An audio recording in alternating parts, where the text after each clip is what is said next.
Hello everyone, and welcome to the Spoken Library. Have you ever wondered how the world's greatest companies, the Googles, the Teslas, the Amazons, don't just succeed, but they seem to redefine success entirely? Do they simply copy what works and do it better? Or is there something fundamentally different about their strategy? Think about this. You build a popular photo-sharing app. You find success. Now, if I were to copy that app, maybe add a couple of filters and a better interface, I might make some money. This is what we call moving from 1 to N, taking something that exists and replicating it. It's progress, but it's not new creation. But according to Peter Thiel, the co-founder of PayPal and the first outside investor in Facebook, if you want to achieve true wealth and global impact, you must not seek 1 to N. You must seek to move from 0 to 1. 0 to 1 is more than just a business book. It's a blueprint for building a future that is entirely unique. Today, we are going to break down the secret code of creating something brand new. Get ready, because this is the story of how to stop competing and start innovating. Thiel starts by explaining that all progress in the world falls into two distinct categories. 1. Horizontal progress, moving from 1 to N. This is globalization. It means taking things that already work somewhere and spreading them everywhere else. Think of a country taking an existing factory design and replicating it. It is easy to imagine because it is simply imitation. 2. Vertical progress, moving from 0 to 1. This is technology. This means creating something completely new that didn't exist before. This is the act of creation. Building the first printing press, discovering the first vaccine, or inventing the first smartphone. Thiel argues that our world is currently obsessed with horizontal thinking. Everyone is in the race to make the existing business 10% better. But the true mission of 0 to 1 is to find a crucial, unsolved problem and build its singular solution. When Thiel started PayPal, they weren't trying to make paper checks slightly faster.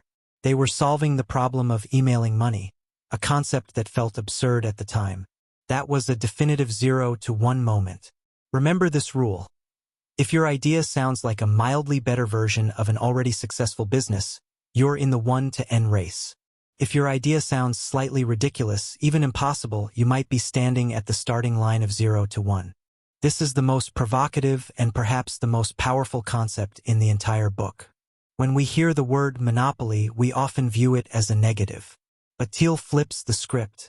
If you want to create and capture lasting value, monopoly should be your goal. But he isn't talking about illegally dominating an existing market. He's talking about creating a market where you are the only one in it, a creative monopoly. Let's understand the difference. Perfect competition. This is where everyone sells essentially the same thing, like coffee shops on the same street. Profits quickly evaporate because you are always forced into a price war. Creative monopoly. This happens when you invent a product so good and so unique that, for a time, no other substitute exists. Consider Google. Back in the early 2000s, there were other search engines, yes, but Google was 10 times better. They didn't just compete. They transcended the category. They won the market by creating a new one. A creative monopoly allows you to earn profit, which you can then reinvest into even more innovation to serve the world better.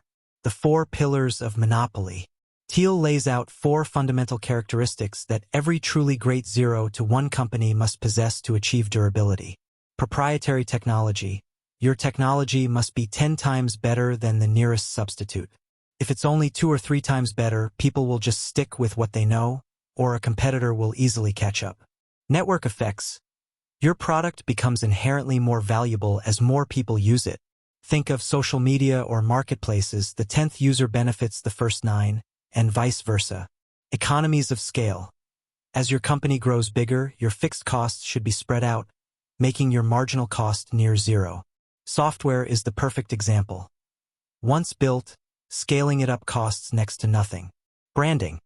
A strong, unique brand that creates trust and desire in the minds of your customers, like Apple or Tesla. The prac. Once you have a 0 to 1 idea, Thiel provides a 7-question checklist to determine if your idea has the potential for true, lasting success.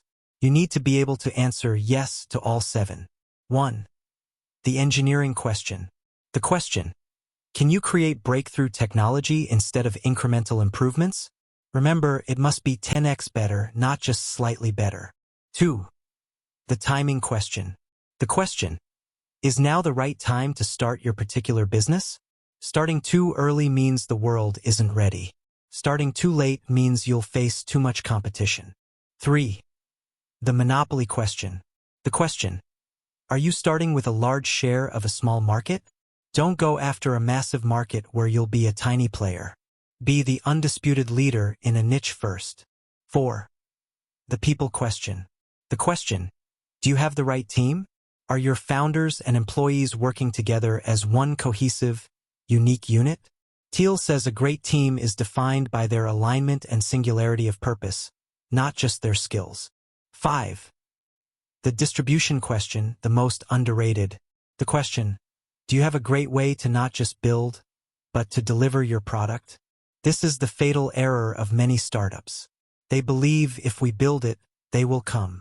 Thiel asserts that sales are just as important as the product itself. 6. The durability question. The question, will your market position be defensible 10 or 20 years from now? Will your brand, technology, and network effects protect your monopoly status into the future? 7. The secret question. The question, what important truth do very few people agree with you on? This is the most profound question. Every successful 0 to 1 venture starts with a secret. Google's secret was believing that a superior search algorithm would eventually monetize better than banner ads. Tesla's secret was believing that electric cars should start as high-end, luxury sports cars, not cheap economy cars. If you don't have a unique S, Thiel highlights that our view of the future is defined by 2 mindsets. 1. Indefinite optimism. The mindset, the future will be good, but I have no specific plan for how I will make it happen. The result, people play lotteries, speculate, and hope for generic improvement. They don't innovate. They just wait for things to unfold. 2. Definite optimism.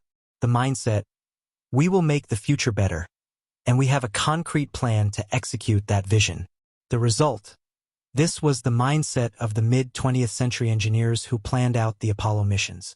They had a definite goal and a definite path to achieve it.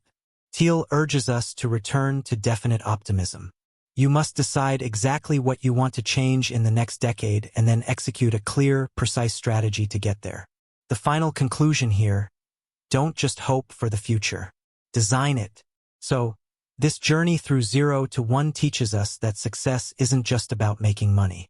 It's about bringing about a revolution, building a company that will endure for decades because it solved a problem in a way no one else could. Here are the 3 essential takeaways to carry forward. Focus on 0 to 1.